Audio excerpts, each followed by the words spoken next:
چوتھی زندگی شروع ہو گئی، عالم برزخ۔ وہ زندگی ہے، موت نہیں ہے، اس کو تو سب مانتے ہیں۔ عذاب قبر ہم مانتے ہیں، قرآن سے ثابت ہے۔ بعض لوگ یہ سمجھتے ہیں کہ شاید قرآن میں ذکر نہیں ہے، غلط بات ہے، لیکن میرے پاس زیادہ وقت نہیں ہے۔ برزخ کے اندر زندگی کی ایک کیفیت ہے، اس کے اندر جیسے کہ ہمارے یہاں بڑی ویسے چھڑ گئی ہیں۔ حضور کی زندگی کیسی ہے؟ آیا ایسی ہے جیسے دنیا میں تھی یا اس سے کچھ مختلف ہے؟ تو میں کہا کرتا ہوں دنیا کی زندگی تو اتنی اچھی زندگی نہیں ہے، حضور کو جو زندگی ہے عالم برزخ میں، اس کا تو ہم تصور بھی نہیں کر سکتے۔ اس عالم برزخ میں کہا گیا شہداء کو وَلَا تَقُولُوا لِمَن يُقْتَلُ فِي سَبِيلِ اللَّهِ أَمْوَاتٌ بَلْ أَحْيَاءٌ وَلَٰكِن لَا تَشْعُرُونَ۔ اللہ کی راہ میں شہید ہو جانے والوں کو اموات مت کہو، مردہ مت کہو، زندہ ہے، تمہیں اس کا شعور نہیں۔ ہمیں شہداء کی زندگی کا شعور نہیں، پھر صدیقین اوپر ہے، پھر انبیاء ان کے اوپر ہے، پھر رسول ان کے اوپر ہے، سب سے اوپر سید المرسلین ہے۔ کیا زندگی ہوگی، ہم کیا تصور کر سکتے ہیں؟ ما لا عین رأت ولا اذن سمعت ما خطر علی قلب بشر۔ بہرحال پھر یہ چوتھی زندگی آ گئی، پھر آئے گا، پھر سور پھونکا جائے گا، اور پھر فَإِذَا هُمْ قِيَامٌ يَنظُرُونَ، تو سب زندہ ہو کر دوبارہ کھڑے ہو جائیں گے۔ وہ یوم القیامہ ہوگا، کھڑے ہونے کا دن، اور اس سے ہمارا پانچواں دور شروع ہو جائے گا، حیات اخروی۔ اچھا، حیات اخروی کے بارے میں ہمارا کیا ایمان ہے؟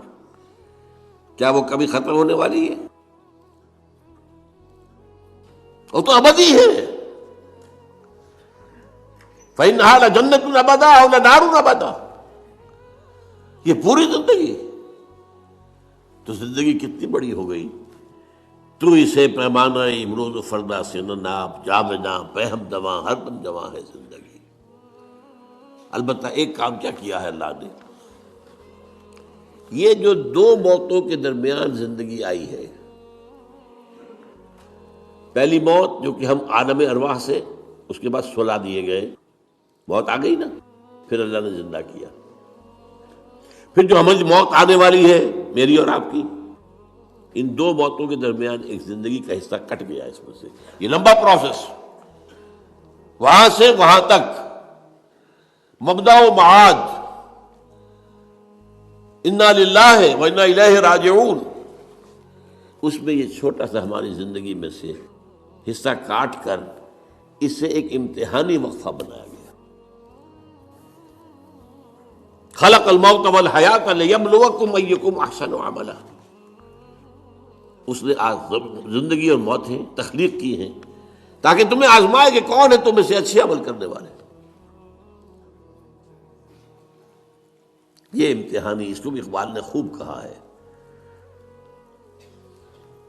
ملزم ہستی سے تو ابرا ہے مانند حباب، اس زیاں خانے میں تیرا امتحان ہے زندگی۔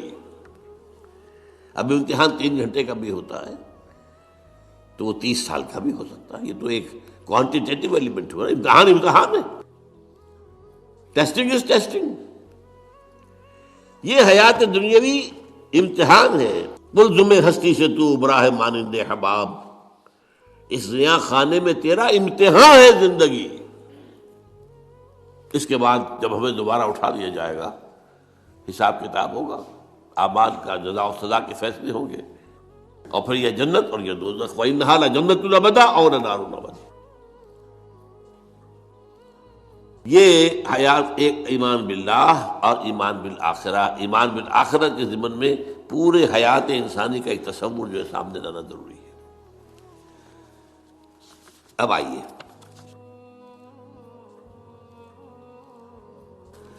میں نے کہا تھا تخلیق کے بارے میں کچھ باتیں آپ کو بتاؤں گا۔ یہ جدید سائنس کے حوالے سے بھی بہت اہم چیزیں ہیں، اور یہ قرآن کے حکمت اور فلسفے کے لیے۔ بدقسمتی ہماری یہ ہے کہ ہمارے جو فلسفی مسلمان ہوئے، ابن سینا ہو، فارابی ہو، کندی ہو، جو متکلمین ہوئے جنہوں نے عقل سے کام لے کر قرآن کی تفسیریں کی ہیں، امام راغب میں بہت بڑے مقام پر ہیں، اور ہیں بہت ہیں، کچھ صوفی مزاج، صوفی ہے، فلسفی ہے،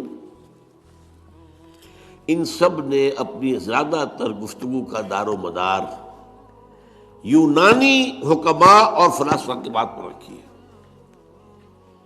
سقراط اس کا شاگرد، افلاطون اس کا شاگرد، ارسطو۔ ہمارے متکلمین، ہمارے فلاسفہ سب ارسطو کے شاگرد۔ ہمارے صوفیہ اکثر و بیشتر افلاطون اور پروٹائنس، فلاطینوس ان کے شاگرد۔ لہذا مولانا روم نے بڑا شکوے کے انداز میں کہا تھا، چند خوانی حکمت یونانیہ، تم کب تک یونانیوں کی حکمت پڑھتے رہو گے، یونانیوں کا فلسفہ پڑھتے رہو گے، یونانیوں کی میٹا فزکس، یونانیوں کی منطق؟ چند خوانی حکمت یونانیہ، حکمت قرآنیہ راہم میں خاں۔ کبھی ذرا قرآن مجید میں جو حکمت دی گئی ہے، جو فلسفہ دیا گیا ہے، جو حقائق بیان کیے گئے، کبھی ان پر توجہ کرو۔ اللہ تعالیٰ توفیق دے۔ میری دلی آرزو ہوگی کہ آپ میں سے جو ذہین لوگ ہیں، ظاہر بات ہے کہ یہ میدان ہر شخص کا نہیں ہے۔ حضور صلی اللہ علیہ وسلم کا جو افرادی انفرادی سطح پر انقلاب برپا کرنے کا پروسیس ہے، 4 الفاظ ہیں اس میں ٹاپ پر آتا ہے حکمت۔ یتلو علیہم آیاتہ یزکیہم ویعلمہم الکتاب والحکمہ۔ حکمہ یہ تعلیم محمدی صلی اللہ علیہ وسلم، تربیت نبوی صلی اللہ علیہ وسلم، اس کی سب سے اونچی منزل ہے تعلیم حکمت۔ تو ظاہر بات ہے کہ ہر شخص اس کا اہل نہیں ہوتا۔ یہ اللہ تعالیٰ نے ظاہر بات ہے سب کو ایک جیسا نہیں بنایا ہے۔ جسمانی قوتوں کے اعتبار سے بھی فرق و تفاوت ہے، ذہنی صلاحیتوں کے اعتبار سے بھی فرق و تفاوت ہے۔ جن لوگوں کے اندر یہ فلسفہ اور حکمت کا ذوق ہو، وہ اس معاملے میں آئیں، سوچیں، پڑھیں۔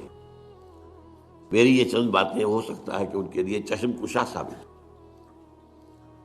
وہ کتاب اس وقت میری جو ہے ایجاد و ابداع عالم، وہ آؤٹ آف پرنٹ ہے، موجود نہیں ہے، انشاءاللہ جلدی ہی پرنٹ کروا لیں گے دوبارہ۔ دیکھیے تخلیق کا مرحلہ اول عالم امر ہے، اللہ کا ایک حکم کن، انما امرہ اذا اراد شیئا ان یقول کن فیکون۔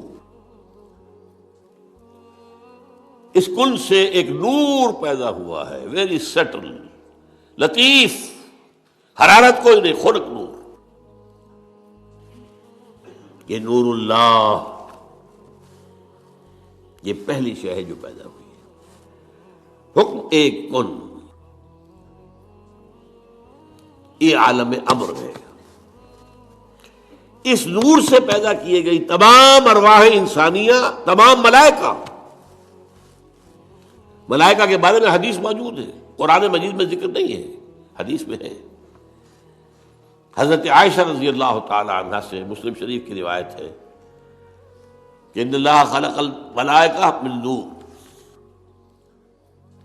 یہ عالم امر ہے پہلے جو پیدا کیا گیا ہے، ایک نور، بسیط نور، لطیف نور۔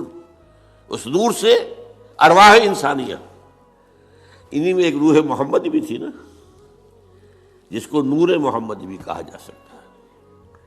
یہ لفظ جو ہمارے یہاں کہا جاتا ہے نور محمدی، نور اس لیے کہ روح نورانی ہے،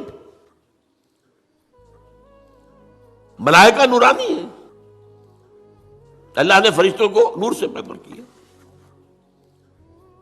اچھا، اب اس تخلیق کا دوسرا مرحلہ آیا۔ یہ پہلی تخلیق جو میٹا فزیکل ورلڈ کی ہے، دوسری تخلیق ہے فزیکل ورلڈ، ایک اور امر کن،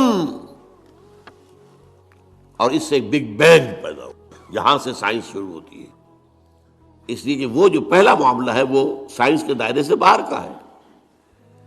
ارواح ہو، ملائکہ ہو، کچھ سائنس کے دائرے سے باہر، وہ عالم امر ہے۔ یہ عالم خلق شروع ہوا ہے اب، اور عالم خلق اور عالم امر میں ایک بڑا بنیادی فرق جان لیجئے۔ عالم امر میں اللہ کے کسی حکم کے تعمیل میں کوئی لمحہ صرف نہیں ہوتا، کن فیکون، کن فیکون۔